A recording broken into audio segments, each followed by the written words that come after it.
Hey, everybody. My name is Jordan Tenenbaum. I'm the host of the Celigo Technology Leadership Podcast, along with my co-host, Mark Simon, who's the VP of Strategy over here at Celigo.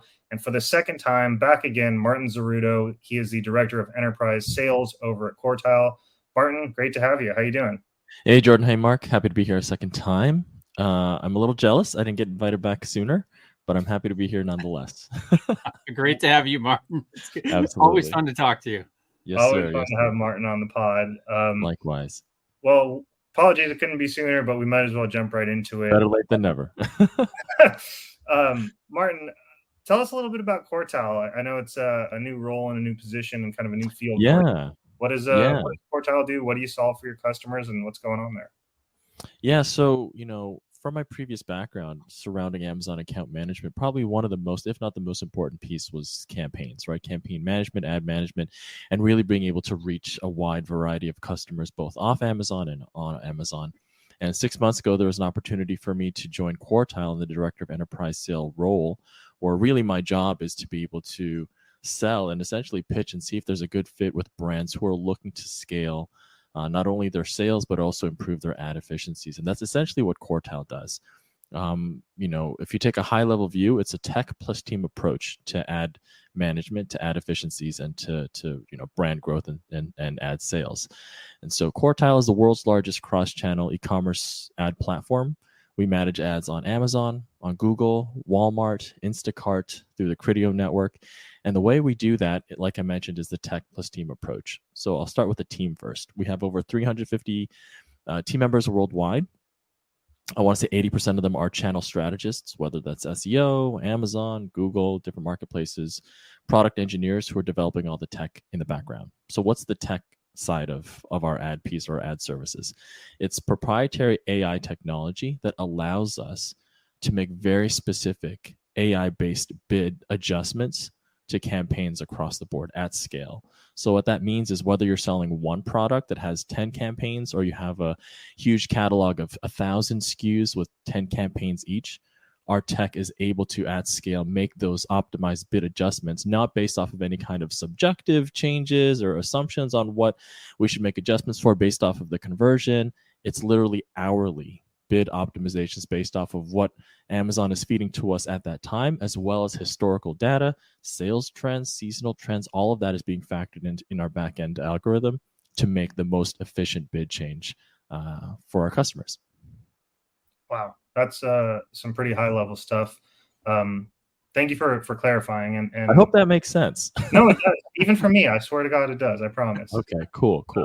Mark, I know you've been kind of itching to ask some AI related questions, so I'll open it to you now. Go ahead. Sure. Well, Martin, AI is like such a topical thing lately. Like you can't go anywhere. Whether it's my 96-year-old grandmother asking me about AI or the neighbor or something, let alone your CEO or the board. Everybody's looking at it almost regardless of size. The kind of the evolution of the generative AI and language models, et cetera, have really changed the game in the last few months. So everybody's aware of it. But I'm curious. I mean, Quartile's been doing this for a while, right? It's not like you're just moving in here. Or I'm curious. How long Quartile's been leveraging and building AI technologies and focusing on ad management in this way, because I think that really matters a lot right now, because it's hard to tell who's really got depth of experience and who's just sort of jumping in the last couple months, right? Who's a fly-by-night white label chat GPT service? Is that what you're telling me? Yeah, pretty much. Which is popping up almost every week. Everywhere. So great question. So Quartile started, 5 or 6 years ago. Our CEO Daniel and a bunch of co-founders from Brazil, came up with this idea of, let's talk about traditional, Amazon campaign structure. So you'll pick a product you want to advertise, the type of advertising you want to do, where you want to place it, and then the type of keywords that you want to target. Now, in this traditional ad structure, you're going to have more than one keyword. Right. And when you perform or run these ads, You'll get certain KPIs that will show whether or not it's running well or not. The challenge with this is you won't necessarily know through the traditional Amazon ad console what keyword or key phrase is really driving that performance, because it's grouped into these campaigns. And so what Daniel and the co-founders decided was, what if we created a one-to-one structure? So for every single one of your products, we'll create a campaign for one ASIN or SKU, one match type, and one keyword, right? And have singular placements to determine what placement, what keyword, what match type is really driving the conversions. That's what they eventually would call Quartile 1.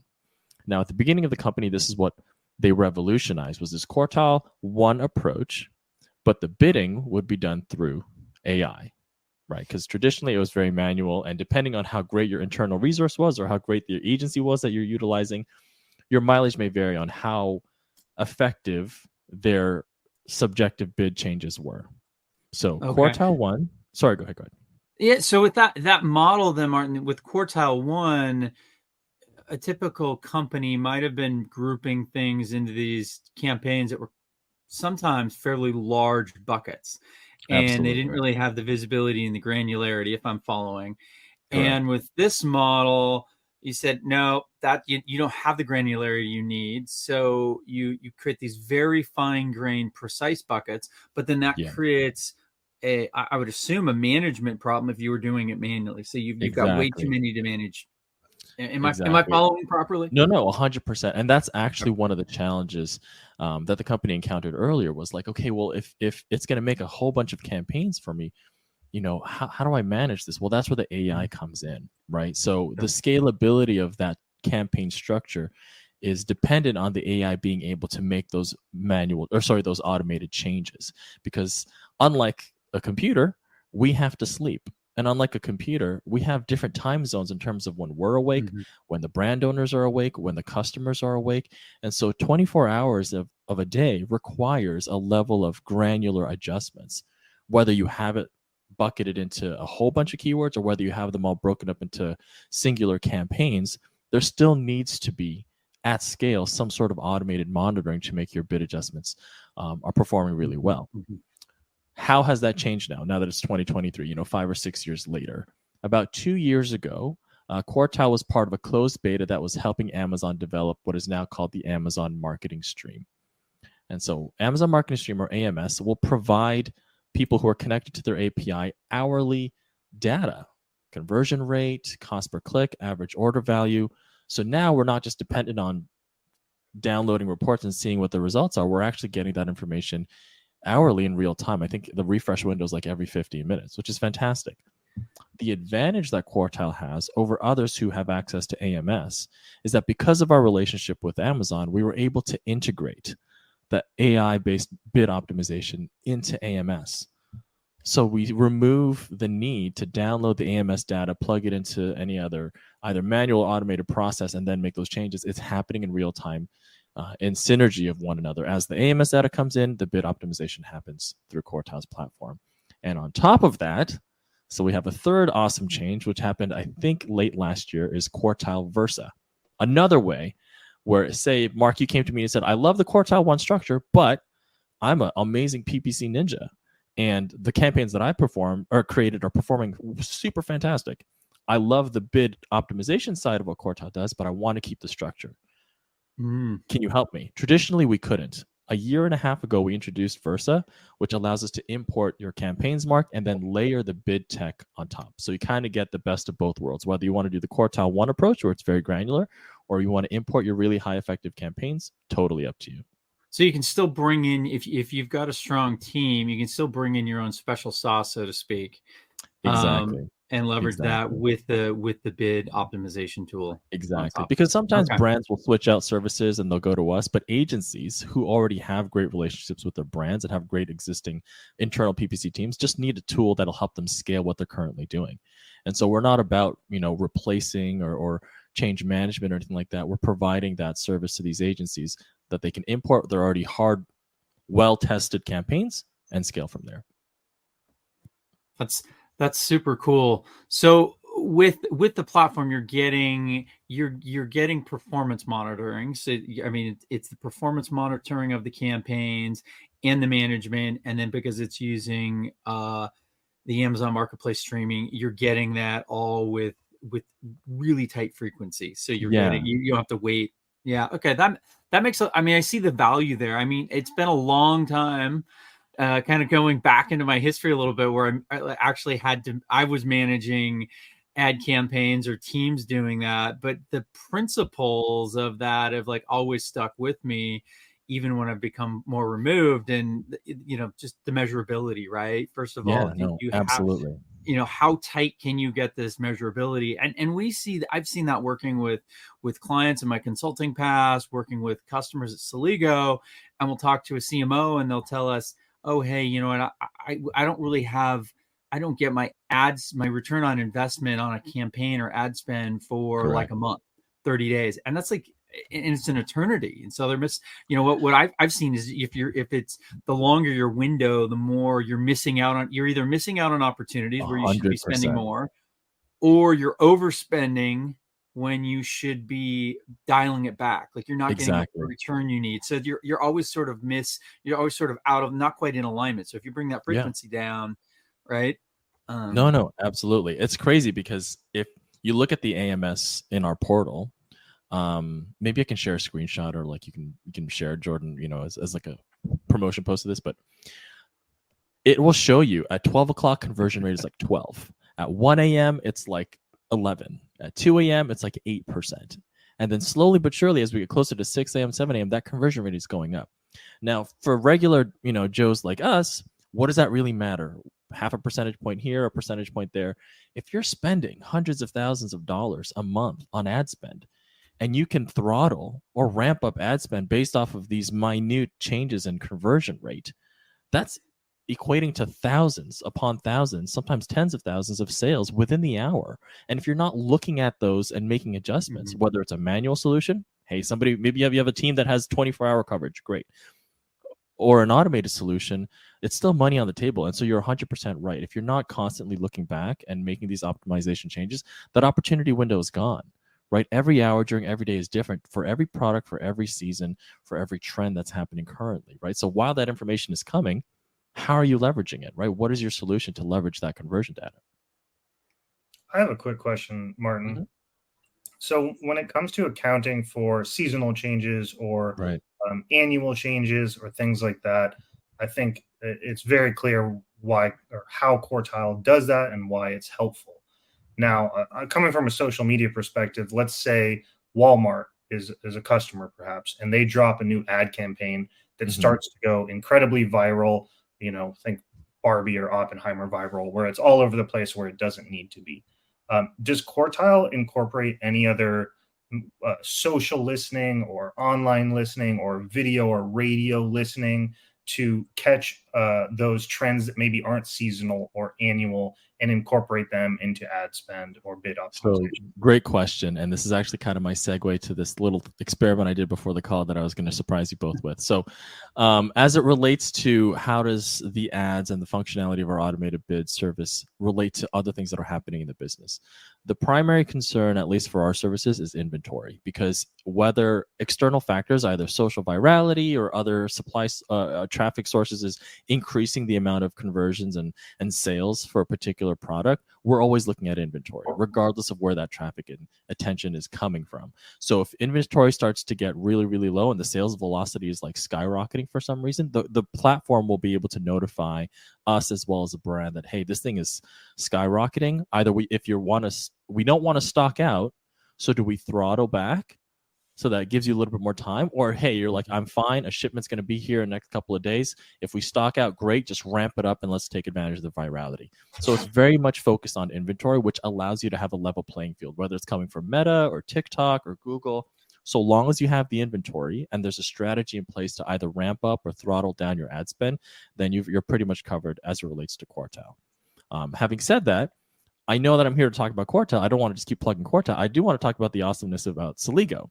Right. And of course, we have Celigo audience members here as well. So what I did, since Celigo is all about automation, first mindset, quote unquote, Mark Simon, and Quartile is all about automation as well, I went on ChatGPT, our automation AI friend, And I said, hey, ChatGPT, give me 3 hypothetical scenarios for how Celigo and Quartile could integrate and help one another. How can Quartile services and Celigo services help a brand that might be utilizing both, right? So I've got 3 scenarios for you. Number 1, say an e-commerce brand wants to retarget previous customers with products that complement past purchases, right? So the integration piece would be using Celigo.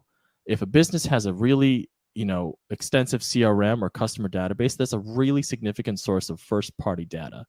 How does that first-party data translate to any of the ad efficiencies or ad strategies that Quartile could do? Well, we can ingest that first-party data into an Amazon DSP campaign that Quartile would run, and it will allow us to be more specific and more targeted with any of the demographics and the audiences and the lookalike audiences that we would go after, whether it's new to brand, repeat purchases, people who are purchasing products that are complementary, people who are purchasing products from your competitors.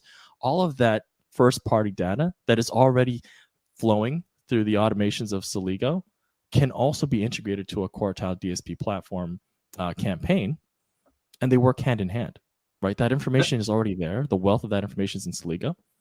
Why not use it also for an automated campaign through DSP with Quartile? So that's scenario 1. Thoughts? Yeah, that's really interesting. That's great. So if I heard you correctly, Martin, that would be taking the historical sales and customer data the customer already has likely in their ERP that very likely, if they're using Celigo already, they've pulled out of their multiple sales channels. So maybe their web stores, obviously their Amazon marketplace, if they got a Walmart presence, etc., pulled those into the ERP, but we can feed that back out to something like that. And then that would drive, essentially, Quartile would leverage that data to make smarter decisions about the cross-sell, upsell opportunities, the purchasing relationships. Absolutely. Between that. Because the thing is, when you're creating programmatic ads through DSP, it's only going to be as good as how you set up the campaign. And if it doesn't have any existing first-party data, then it's going to learn, and it's going to be as efficient as it can be as it ramps up. But if you ingest all of that first-party data that already exists, that's coming from multiple sources that Celigo has already, aggregated together, then you're opening the floodgates, and you're way ahead of your competition who isn't using a joint solution like a Celigo/Quartile. But I have a second scenario. Okay, so let's say we have a fashion brand, sells all their really great products online, all their different clothes. However, as we know with fashion, there's a lot of frequent returns because the sizes might be wrong. The feedback, it doesn't feel right. I thought it was going to fit a certain way. The material's not nice, right? So here's the integration piece. Say the fashion brand is using Celigo and they have a return management system, right? Or some sort of customer feedback portal. All of that is automated. All of that information is there. Theoretically, you could take that information and connect it to Quartile and say, hey, if it triggers a threshold of returns, maybe we launched a new product, people want to buy it, but for whatever reason, what we shipped out, this particular palette has an issue, right? Or we shipped out a certain product, and for whatever reason, the messaging was incorrect, the sizing was incorrect. We can actually throttle back or adjust the level of ad spend, knowing that we don't want to compound the issue. Right. So there's another integration where competitors might be selling hand over fist, but they're not going to find out that these things need to be returned. They're not going to find out that there's an issue with their product until they go through that entire process. And none of that is automated. But at scale, if there's an RMS system existing, if there's a customer feedback portal that's already automated, that data can be utilized to integrate to your ads so that you're not compounding the problem, and you're also you're increasing your ad efficiencies because you're not selling a product that eventually is going to have to be returned. Does that make sense? Oh, totally. That is really interesting. So instead of taking just essentially the raw margin, which is always an input to this, the margin, the inventory, you're essentially would be able then to take the return data and the essentially the return percentage and reason, because you'd be able to take like apparel, whether it's a quality issue, quality reason codes differentiated from sizing reason codes, for example, and use that to essentially adjust the margin calculation on the fly by taking that into account. Yeah. And then tell, hey, Quartile, we're hitting certain thresholds here where it's not profitable for us. We're getting way too many returns, or for whatever reason, the sizing or the listing is incorrect. Let's throttle it down. Let's not waste money. Let's catch it now, fix it, and then we throttle back up and not waste any of that velocity or virality at the time. That's really cool. That's very Toyota has a production kind of philosophy that's very similar, that if anyone sees any issue during the production line from start to finish, any worker on the floor can press a button and stop it, and the executives will come in, they'll figure out what the issue is, and then they'll fix it, so that rather than dealing with callbacks or recalls or things like that, they say, Yep. like, hey, we realize that there's a problem, let's fix it now. I mean, obviously this is a little bit extended metaphor, but No, it makes total sense. let's fix it now and not have to deal with not only the cost of it, but like customer perception, brand perception, people complaining online, cars breaking down, people Yeah. potentially being injured or even dying, things like that. And obviously with clothing sales, hopefully that would not happen. Hopefully, Maybe my look will die, but I won't die. But yeah, to your point and to that example, it's a lot of peace of mind. So instead of somebody having to press a button at an assembly line, it's automated for you. It'll be caught by Celigo, it'll be caught by Quartile, and it'll be an automated decision so that when you go to sleep, and I'm sure people who are listening who've been managing brands and campaigns before have gone to sleep one time, woke up in the morning, and they're like, what the hell happened to our sales? Or like, what the hell happened to this campaign?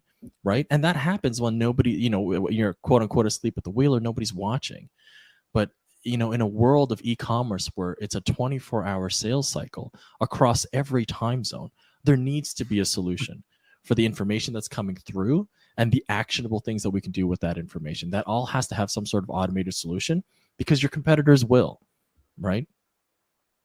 100%. Yeah, that's super interesting. I think that's really relevant to a ton of our customers, because we work with so many customers that are like a lot of e-commerce companies that are at an inflection point. So it's whether they're a large organization and they're sort of just launching their e-commerce channel or just scaling, or they're entirely and it's just a one channel for them, or it's fully dedicated. They're often working with us because they need to automate it. And Right. it's because of they're scaling out their go-to-market. So they might have had a successful direct North America channel, direct sales, or just Amazon, and now they're starting to broaden it out. And and typically it's going globally. They're saying, hey, okay, we want to launch we want to launch 10 or 12 Amazon in 10 or 12 Amazon marketplaces over the next year, so we can be very targeted by country, or maybe maybe sub brand, for example. Same thing with Shopify, and so they end up with that very same situation. Now they went from having one store and one marketplace 18 months ago to now they've got 20 stores and marketplaces combined all around the world. And that's very much like a topical concern, because these things are now increase the volume. The team, aren't necessarily scaling out the e-commerce management teams to monitor those things 24/7. That's really interesting. I mean, seems like a great way to address that without having to add more bodies, more people monitoring that. I mean, and that's the great thing too, right? Whether it's Celigo or Quartile, like an automated solution at scale is meant to be cost effective. For those that we talk to and they're like, oh my God, it's going to cost this, it's going to cost that. But what we're talking about is the opportunity cost of not doing it, right? And like the peace of mind and the payroll in order to try and match that coverage, which we know is never going to be one-to-one, because you can't outscale a scalable automated solution. That's literally the purpose for why it exists, right? Okay, but last one. This was my favorite example. Real quick, Martin. Yeah, sure. Just before we get to the third option, for those of you who are hearing Martin, who are listening and saying, wow, the potential partnerships between Celigo and Quartile seem infinite, I would encourage you to check out celigo.com/partners. That is celigo.com/partners. All right, Martin, let's hear that third example. There you go. And for anybody who signs up from Celigo gets, I believe, a 55% discount off Quartile services. So you heard it here first. Oh man. But lastly, okay. And Mark can cover the other 5%, so it might be 60%. No, I'm just kidding. So lastly, say there's, I'm sure all of us have at some point subscribe to like a subscription box service, whether it's like groceries or randomized like chocolates or socks or ties or what have you. So here's something that I thought was super interesting, right? So say there's a brand that sells subscription boxes and they know that there's a segment of their customers that are nearing the end of their subscription, right? 2 weeks out, 2 months out. Celigo obviously will have access, and all that information is automated. They have a subscription management software that is connected. All that information is running through. You can integrate that to Quartile's, again, Amazon DSP, and ingest that first party data and say, hey, run specific ads to this segment of audience where we know they're going to run out of their subscription in 2 months, or they're going to run out of their subscription in 2 weeks, or you want to bring them back after they've canceled. Again, there's so many opportunities in using these automation solutions that already exist and synergizing them together to make really compelling adjustments to your ad strategy and overall brand strategy, right? Like if you have the ability to access information, the next question is, okay, how do I use this information to grow my business, right? How do I use this information to capture and leverage behavioral purchasing, either patterns or how this information is going from one end to another? How do I capitalize that, right? And I think it's such a compelling combination, right? Like Quartile is one sliver, ads, right? Celigo, which is why it's been super successful, is able to cover a wide variety of integrations across a wide variety of different departments and tech stacks, which is fantastic. But if we're talking about e-commerce and products and sales, right? This is the 1-2 punch here. You have the information through Celigo. What's the uppercut that's going to knock them out, right? What's the other additional tech stack piece in this equation that's going to give you the advantage every hour, every single day, whether it's a fashion brand, subscription brand, a new brand trying to enter the market, or an existing blue chip brand that's really trying to find new ways to grow in different marketplaces. For me, it's a no-brainer. And that's why I've been in e-commerce now, I want to say about 5+ years. And every year I meet people like Mark, I meet people like Jordan, and it's so compelling to see how quickly our space changes and adapts.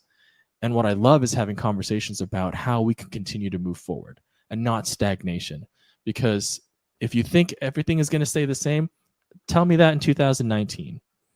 If you think everything is going to stay the same, tell me that after the pandemic, right? The market will always change. And so the best thing you can do is be ready and be open to an automation first mindset that gives you the speed to adapt to that change. I think the other thing that's, you're 100% correct. And it always surprises me when very large, like enterprise level organizations, like I'm thinking the big dogs like Walmart or, right, Nike or places like that are, like even maybe 5-10 years ago, like Sears or Mervyn's or places like that like have kind of fallen behind because they didn't take advantage of every single opportunity that is automation first or technology first. And I think it just kind of, that's obviously me being 30 years old and thinking to what's not around since I was 15. But I mean, those are the businesses that fell behind and they did not adopt the type of mindset or technology that we've been talking about and talking about its importance. And so I just think that, of course, smaller businesses, younger business owners are probably a little more hip to it. But I think that as larger businesses kind of and enterprises really like realize how important that is, it's going to be interesting to see what changes in the next 3, 5, 10 years, because it's only changing at an exponential rate. So absolutely. I just wanted to echo what you said there, Martin. No, for sure. I'm part of actually sorry, go ahead, Mark. I think you were going to say something. Well, I was going to say that it speaks to business agility. We spent a lot of time talking to our customers about that, especially if they don't quite see the vision for automation yet. And they're like, oh, we know we should do something, but they're kind of on the fence. And it's you lay out the value of agility as a business to be able to automate more, frees you up to react fast, especially if you build it the right way. I can remember 20 years ago building an automated e-commerce company and kind of ahead of its time, really taking automation first approach, but having to hand code things or build a team to code everything up. And it was well worth it, even as a small, fast growing company. But now you fast forward and the tools are 100 times better and it's easier. And you can go back and change it, and you can use completely different resources. It's, that the level of agility is way, way higher with that. Yeah. And you were talking about that rate of change, Martin, and that's really like e-commerce of any industry I've worked with or in, to me, changes faster. Its pace of change is so high. It is incredibly hard to keep up as a business. And so you really got to focus your energies on what you're doing well, and like put them there where you're adding value as a business leader, and then try to automate everything else where you're not adding value. Getting your product out the door is you must do that really well. But there shouldn't be manual steps in there. That's just going to hold you back as a company. Focus on where your value add is to your customers, where you're creating that experience, community, or originating through product, or whatever experience you may be creating. No, absolutely. To piggyback off of that, like what I thought was so interesting, leading up to our conversation today was, okay, say we take the Chat GPT example, which I think is the most broad application of automation that, the masses would understand, right? Look at how that has absolutely upturned the apple cart. Let's just say, out of all the different businesses, let's just say copywriting. I used to write copy for a wide variety of different clients. And I still love to write copy. And do I think ChatGPT is going to replace a copywriter's ability to, relate to the human experience? Not necessarily, but it's a tool that I think, instead of me having to do the heavy lifting, I'm just making some slight adjustments. I'm just making some slight editorial changes, some subjective tones and changes so that it sounds a little bit more human. But it's completely upturned copywriting, right? Let's pause there. If ChatGPT in this one area has completely revolutionized our approach through this automation, let's take Celigo now. Finance and accounting, supply chain logistics, sales and CRM, human resources, marketing, customer support, product management. Imagine if Celigo could be your ChatGPT for all of those different departments through some form of automation, right? That's the vision there. I'm almost like I'm talking like I work for Celigo, but that's the, you know what I mean? But that's the opportunity. That's the business agility. You don't have to wait for a Chat GPT to change one part of your business. Celigo exists already, just like with ad management. You don't need to wait for a Chat GPT to come and automate your ads. Quartile exists already. And it doesn't mean that you have to be a significantly huge company to leverage these solutions. I'm in a Slack channel. I hope I don't get in trouble for this, but I'm in a Slack channel that tells us whenever a new customer, a new client, or a new brand signs up for Quartile. And it tells us the size of these brands. Now, I'm on the enterprise side. Obviously, our sales cycles are a little bit longer and our deals are a little bit more different. But every day between 10 to 20 is a slow day where I see new small to mid-sized businesses signing up to our automated services, because it's not cost prohibitive when you see the long-term value of automation.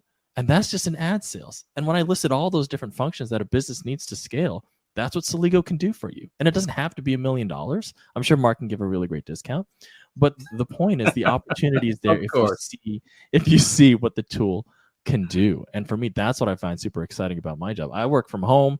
I open the windows, I log in, I talk about automation all day long.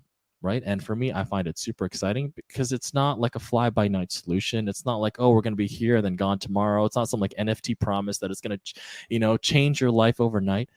This is a process of scale, a process of automation, a change in the way you approach business. And it's a train that you got to get on.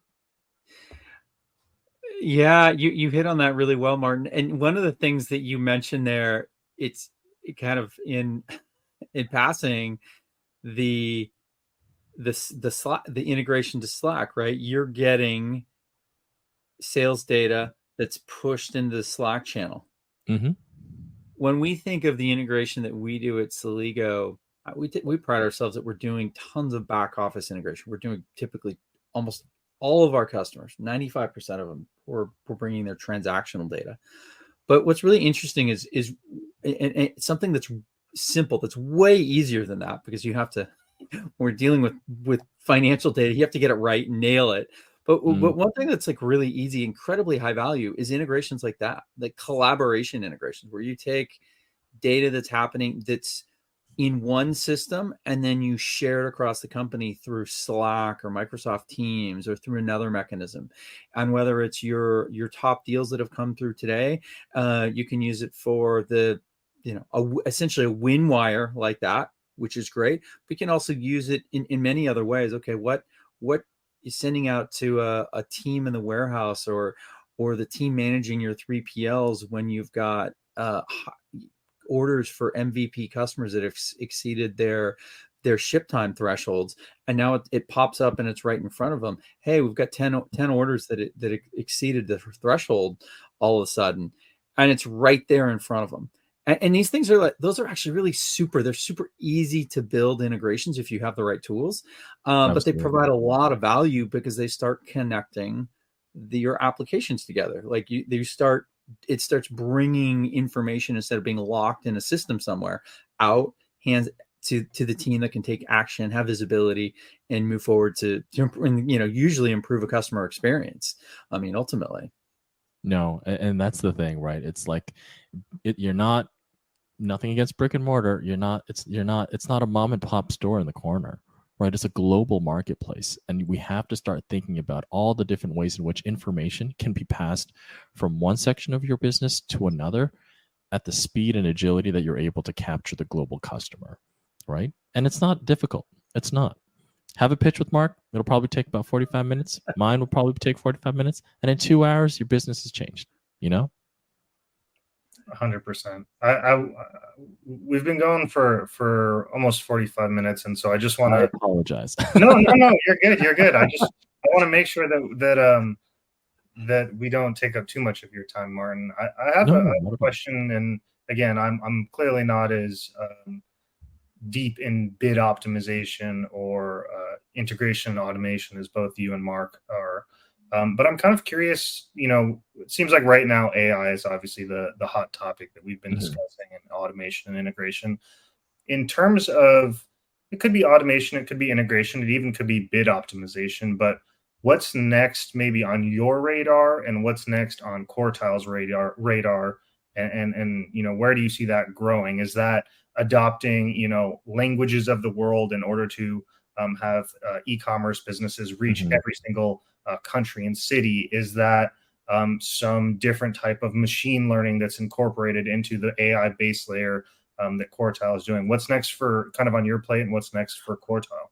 Well, depending on when this comes out, if anybody's going to be at Accelerate next week, we're at booth 160. Please stop by and we can talk to you a lot about some of the things that are coming down the pipeline. We do have a lot of new product changes that are coming. We're going to be at Accelerate. If anybody's going to be at Expo East, I'll be there as well. Anybody's going to be at Unboxed in October in New York, I'll be there as well. We'll be there as well. But in terms of, what does the landscape look like in terms of Quartile and e-commerce as a whole? So, we've talked a lot about ChatGPT. I'm expecting the check in the mail from, I forgot who the founder was, who's now filthy rich. But as it relates to additions that we've done recently, we've integrated large language learning models into our platform as it relates to keywords and key phrases. What are the keywords, key phrases that we can integrate in some of these campaigns? And use these models to be more targeted as it relates to our ad campaigns. Unfortunately, I'm not a sales engineer, so I can't explain it a little bit more granular than that. But essentially, what we're doing is, instead of just looking at numerical bids, we're also looking at how we can utilize large language models to adjust the key phrases and keywords that we're targeting and utilizing in our various ads across the different channels and marketplaces that we provide services to. And that's what Mark is talking about the agility, right? ChatGPT, blasted into the scene a couple of months ago, and then boom, now it's part of our platform. And that's the thing, to be quite frank, with SaaS offerings and tech, whether it's ad tech or ed tech or any, fintech, any kind of business that's relying on the unique value proposition of your tech offering has to have that agility. If something new comes up, how do we adjust to that? Not only the subjective, hey, is ChatGPT part of your services? Because I saw this thing on TikTok, and do you guys do that? People are going to want to know that. So you got to capture that new to brand. You got to capture people who are like, oh, I'm turned on to automation. Let me know more about that. ChatGPT, how do you guys? And then the middle to the bottom of the funnel is the more sophisticated. Okay, I'm already with you. I've already considered using you. How are you adapting to the ever-changing landscape of automation and all these tools that are happening? And I think that's the great thing about Celigo, the great thing about Quartile, is we have that mindset that we're not going to wait and say, hey, we've got a great AI or automated tool. We're good with that. We're good with 100 million. We're good with 200 million. We're good with our brands doing however many million. No, it's got to be a constant iteration and change. And the thing too with that is that initially we started with Amazon, and then Walmart was like, hey, let's team up with Microsoft because we want to do this whole e-commerce thing too. And then the pandemic happened, and then boom, Instacart came about, and now people are trying to do things outside of just buying from these marketplaces. And they want to buy from stores, but they want that automated and delivered to them as well. And then we were talking about I was at Super Zoo 2 weeks ago, which is like the world's biggest global pet conference. And I spoke to probably 20 different people from across the country. They're all coming up with their own grooming websites, their own product marketplaces. Everybody is creating their own marketplace and platform on a wide variety of different marketplaces and channels. How do we serve all of these people? How do we provide an automation solution to all of these people? And that's what's happening at Quartile, is we're not just dealing with, how do we grow at the very top, but what are the things that are happening with startups, with new small businesses, with new ideas that are coming from left field, and you're like, wait a minute, that could use a little bit of automation, that could use a little bit of adaptation to our system. And the next thing you know, that's being adapted across the board. Like I said, everybody's using AMS now. We were on that AMS train 2 years ago, so we're ready to make that change. And there's a lot of things that I wish I could say that I don't want to get in trouble for, but that change definitely is coming. I'm gonna flip that real quick, Mark, before you ask a question. And I'm gonna ask you this, Mark, because I'm not an executive. I don't always know exactly what's going on and at the top level of Celigo. And I think our listeners would probably be relatively interested. But to the same extent, what's on your plate in terms of automation or integration or AI specifically, Mark? And what's coming with Celigo? We obviously just released a very big press release, kind of talking about the history of AI at Celigo that's been going on since 2019. We recently have a suite of new AI enhanced features that have been released to the public. So what's that about, Mark? And what's kind of coming in the next 6 months, year, 2 years that you can talk about? I don't want to get you in trouble. Well, that's great, Jordan. Your timing's really good because I just spent the last 2 days talking about this with our exec team. One of the things for us is we saw the future of AI. We're an automation company, and AI is just another tool in the automation toolbox. And we saw the potential of this several years ago, and at the time said, hey, we need to be leveraging artificial intelligence and machine learning. We built a small team centered around that, and that started focusing on it, started in 2019. And that led, we focused on first at error management in the platform, how to manage the errors, because one of the biggest things we saw customers struggling with was the quantity of errors coming through, and how to differentiate ones that action should be taken, really get rid of the noise. And so that was a big investment that led to our what we call our error management 2.0, which is really a big differentiator for us in the iPaaS space, because it leverages so much of that artificial intelligence, a model based on the thousands of customers we have and the millions of integration errors we see, and those integration errors are coming from essentially data problems that filter through, that make their way through. Well, we can identify those patterns and then apply solutions, recommend solutions. In a lot of cases, actually, if you allow it, actually take action to resolve those errors. So that was where we started. And, honestly, in some ways, we haven't done a good job of telling that story, because a few years people, you said AI, people really didn't care that much about it. They were focused. So we were focused on the business solution, not necessarily how we got to that business solution. But that's been something we've had invested in and is really foundational. But it means that we've got this, we've been there, and we have an understanding already of this space, like Quartile does. We didn't just sort of show up a few months ago and say, hey, we're just going to take our product and start slapping Chat GPT on it. Now, with the prevalence and the massively increased capabilities of tools like ChatGPT, it has opened up a whole other layer of capabilities within our product. And what really that is because we're focused so much on power with ease of use, right? Allowing like, what do you think of as, not traditionally technical business users accomplish things, a tech savvy business user building flows, building automations on their own, and not just having to be a developer. Well, that's a really interesting area because we can close that gap, because still there's some things that are best done with a developer in our platform. And because of that, what it allows us to do is the new AI tools are allowing us to close that gap. So you don't need to go in maybe and write SQL or use a SQL editor tool if you're writing a query against a database, but just write in natural language how you that you want to pull from this table and join with data from here, and it'll actually write those statements for you. It'll help you tune an expression, help you write JavaScript. So closing that gap between what a business user can do and what a developer can do, but that there's tremendous value in that because the business user knows the business process.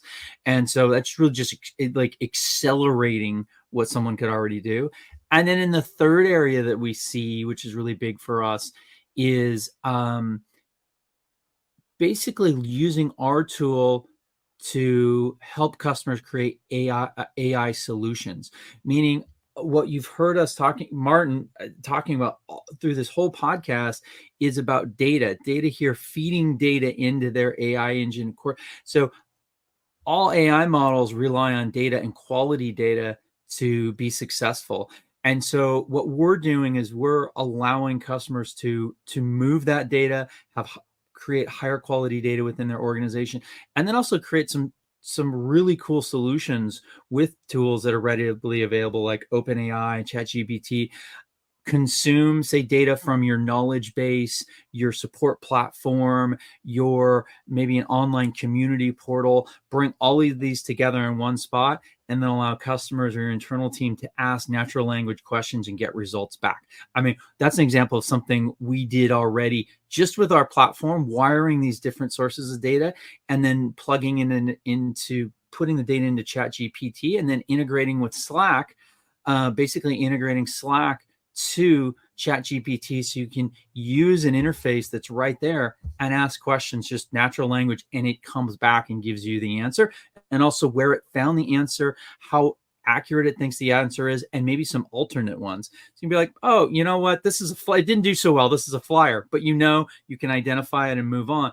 But 95% of the time, it's saving someone tremendous research time. So, and that's just one example. We're seeing a lot of those things, and it's actually kind of creating almost like a new sort of business process type, which is this AI-centered business process type. It's kind of injecting in other areas where it's a tremendous opportunity for companies of all sizes to use what they have, which is their own data, and get a much higher value out of it. That's awesome to hear. Thank you, man. I think it's always cool just to, for our listeners. So I mean, for Martin, for myself, just to kind of hear that broken down in an easy to understand way. So thank you for that, Mark. And I know you had a question earlier. Sorry if I completely threw you off. No, all good. All good, Jordan. Awesome. Okay, well, getting close to that time. We've had you on for quite a while, Martin, and as usual, it has been a pleasure. Any last words from anyone before? Yeah, I do want to say, since you knew I was going to say something, here it goes. We talk a lot about AI automation, and in my role, in enterprise sales, and especially in our space in e-commerce, what I think can't be replaced with automation, what can't be replaced with AI, really is the genuine connections you make. Not only in our space, but just as human beings. Like for myself and Mark, we've been friends and we've been able to nurture that relationship. And outside of trying to help one another out and seeing if there's an opportunity his way or my way, like it's fun to have conversations with him because we've nurtured a great relationship, right? We have a great professional friendship. I haven't seen him in person. I hope he's not taller than me, but I feel like he is. He's really great with outdoor winter sports. I live in Toronto and I haven't done anything, so it puts me to shame already. So I'm already at two disadvantages. Hopefully he can't sing because I can't sing either. But if he can, then that's strike 3 for me. I'm a horrible singer. So all right. I have a chance. But yeah, that for me, that's what really drives the excitement to be in a space like e-commerce, the excitement to talk about about automation and to pitch it and talk about how we can help brands grow is because I'm friends with Mark. It makes me feel like when he wins, I win. When I win, hopefully he feels like he wins. And then when I see what you do online, on LinkedIn, like the social media managing that you do of Celigo's brand, sure, maybe you can use ChatGPT to come up with a content calendar. Maybe you can come up with the captions, but the genuine, authentic, human creativity you put in the things that you do makes a difference. And that's why for us, it's like Quartile's tech plus team. The automation is the tech. Celigo is the tech. Quartile is the tech. But who is the team? Who is the team that's pushing it forward? Who is the team that's thinking outside of what you've set in the algorithm to come up with something new? And that, for me, is the most exciting out of everything, is that as effective and as amazing and as scalable as automation can be, do it with people you want to do it with people who are in it with you to win it with you. That part, for me, outside of automation, the human side of it, is the best part. I think you hit the nail on the head. And I think as all of us grow, unfortunately older, but fortunately wiser, I think hopefully wiser. Hopefully wiser. A little bit at a time. But I think that's kind of, I mean, I've realized that, speaking for myself, is that, the work is fun, the automation is fun, but it's if you can find the people that you really enjoy working with and that you connect with, it makes the work and the grind and the hustle like so much more not only valuable and worth it, but just like fun and easy. And I think if you're slogging through life, trudging through the mud and not really, smiling and laughing and having fun along the way, and you're just, in a rut thinking about your job, it's hard to grow. It's hard to embrace things like AI or automation or even just basic positivity. And so I think, developing these relationships and having you on multiple times, Martin, and, Mark, for the opportunity to have you on and chat about these things from someone on the team that probably normally wouldn't talk to you is not only important for all of us, but I think it's very emblematic of